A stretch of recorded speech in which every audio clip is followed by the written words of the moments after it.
You're too sick to handle money anyway, Amanda said with a smirk, waving some signed papers in front of me. Dad agrees that the pension fund should go to someone more capable.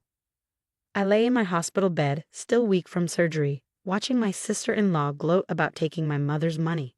My name is Julia Parker. At 35, I wasn't just fighting cancer, I was fighting my own family's betrayal. Nothing to say, Amanda mocked, swinging her expensive purse. She probably bought it with money borrowed from my father. Finally speechless. That's a first. I gave her a small smile, which unsettled her more than any argument would have. Thanks for letting me know, I said, my voice quiet but steady.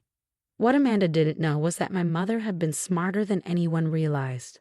Before she passed away, she made sure her pension fund was protected. Jules, she told me once, I see how Amanda manipulates your brother. Promise me you'll talk to Mr. Wilson. Mr. Wilson had been my mother's trusted friend for 30 years. After her funeral, he showed me the real documents, the ones that kept the fund safe. The papers Amanda held, they were worthless. I watched her leave my hospital room, probably already planning how to spend money she would never get. My phone buzzed. A text from Mr. Wilson. Amanda just tried to access the account. Everything worked exactly as your mother planned. Call me when you feel stronger. I wasn't happy about the money. I was happy to protect what my mother built. She spent 30 years as a teacher, saving every penny for her children's future. But when my brother Mark married Amanda, everything changed. Amanda came into our lives 5 years ago, full of charm and big promises. Mark fell for her instantly, but Mom saw the truth. Watch how she treats waiters, Mom once said. Watch how she talks about money that isn't hers. She was right. A year after the wedding, Amanda convinced Mark to quit his job to follow his dreams that always needed my father's money. When Mom passed away, Dad was too heartbroken to see what was happening.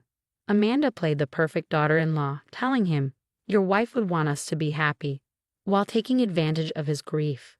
The day I was diagnosed, Amanda stopped pretending. She started visiting Dad more, acting concerned about me. "Julia has enough stress," I heard her say once. "She shouldn't have to worry about finances. Mark and I can take care of everything." I let her think she was winning. I knew Mom had already outsmarted her. The pension fund was locked in a trust, with rules Amanda's fake papers couldn't break. My phone buzzed again. Another text from Mr. Wilson. Should I tell her now or let her figure it out when the transfer fails? I smiled. Let her figure it out, I typed. She needs to learn the hard way. Through my hospital window, I saw Amanda getting into her car, probably rushing to the bank. She would walk in, thinking she had won, only to realize she had nothing. The trust needed 3 signatures, mine, the trustees, and a financial advisor's. It also required proof from 2 doctors that I couldn't handle my finances. Mom had planned for everything. I closed my eyes, feeling the warm sunlight on my face. My battle with cancer wasn't over, but at least I knew Mom's legacy was safe. Amanda's lies were about to be exposed, and I had the best seat in the house. My nurse walked in and saw my small smile. "Good news?" she asked. "Just justice," I said. "Sometimes it comes in unexpected ways." I thought of Mom's last words again. "Promise me you'll talk to Mr. Wilson." She had known this day would come. She had protected me, even after she was gone. 3 hours after Amanda left my hospital room, my phone rang. Mr. Wilson's name appeared on the screen, and I could already guess what had happened at the bank. "Julia," he said, his voice full of amusement. "I thought you'd like to hear this." I adjusted my hospital bed and sat up. "Tell me everything." "Your sister-in-law stormed into the bank like she owned the place. She was sure your father's signature was enough. You should have seen her face when the manager told her the documents weren't valid." I could picture it, Amanda tapping her nails on the counter, her confident smile fading as she realized she had no control. "The best part?" Mr. Wilson continued. "She demanded to speak to me. When I explained the trust's rules, she went pale. Mom's plan had worked perfectly. The trust wasn't just locked. It had a clause that triggered a full review of all family finances if anyone tried fraud. That meant every loan Amanda convinced my father to give, every fake investment from Mark's failed businesses would now be investigated. "She's heading to your father's house now," Mr. Wilson warned. "She'll try to fix this somehow." Right on cue, my phone buzzed with texts from Mark. "What did you do?" Amanda's crying. Why are you making things so difficult? I hadn't done anything. Mom had already handled it. Instead of Amanda or Mark, my next visitor was my father. He looked exhausted, older than before. The bank called, he said, sitting down. They're launching an audit. Something about fraud. I met his gaze.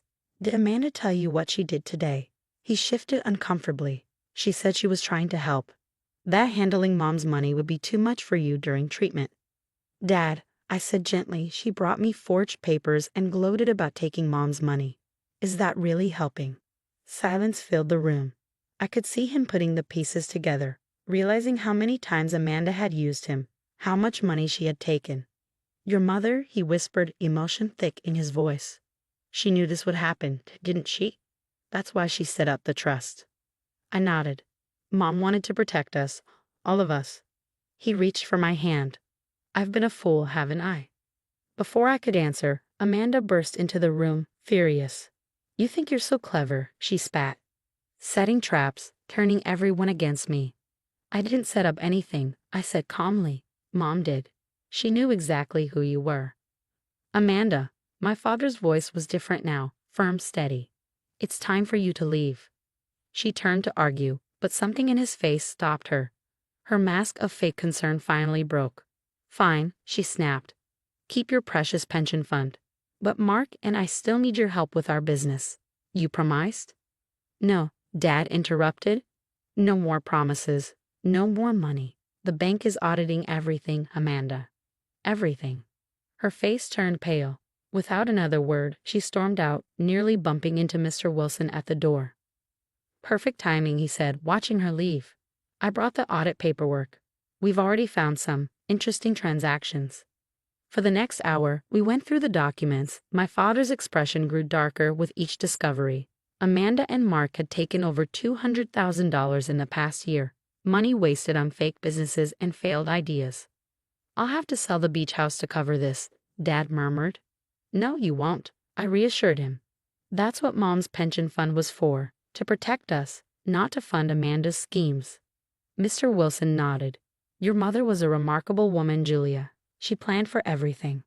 As they left, I saw my father standing taller, like a weight had been lifted.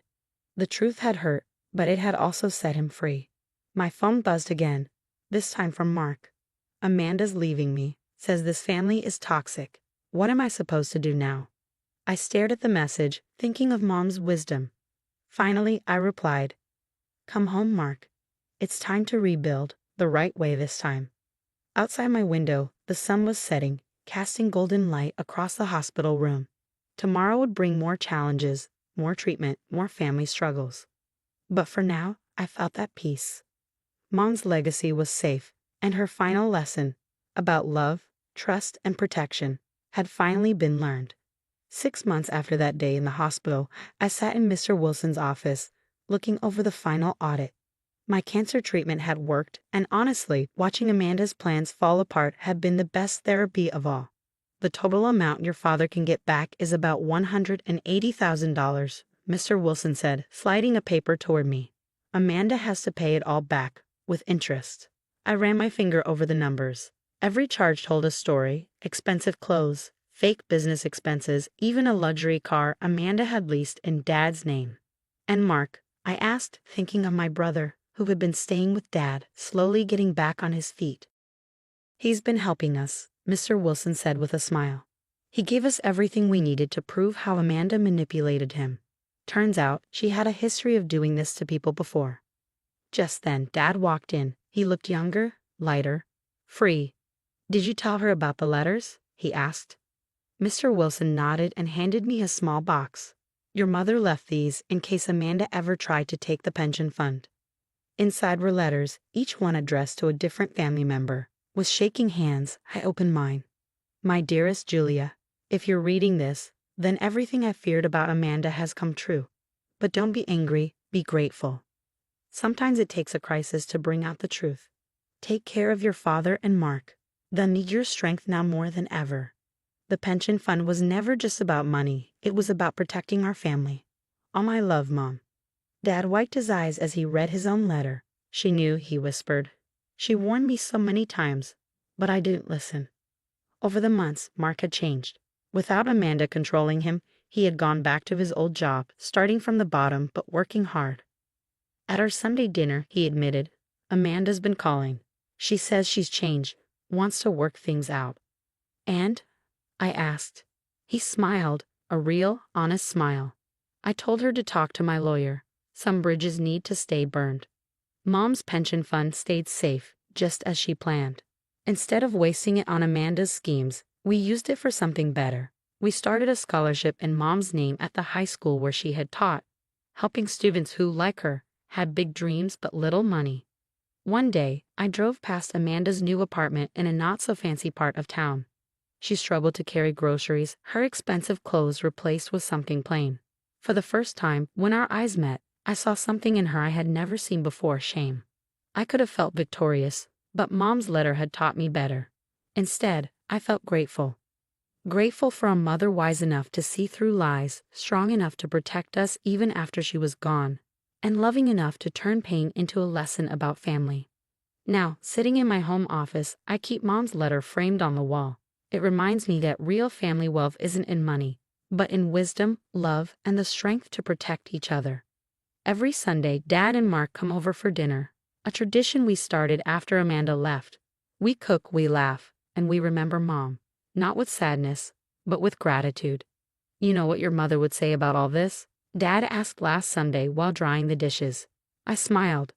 "Probably something like, sometimes you have to lose something to realize what really matters." He nodded. "She'd be proud of you, Jules. Of all of us, really, we finally became the family she always knew we could be." As I watched the sunset, I thought about how life tests us, with illness, betrayal, and loss.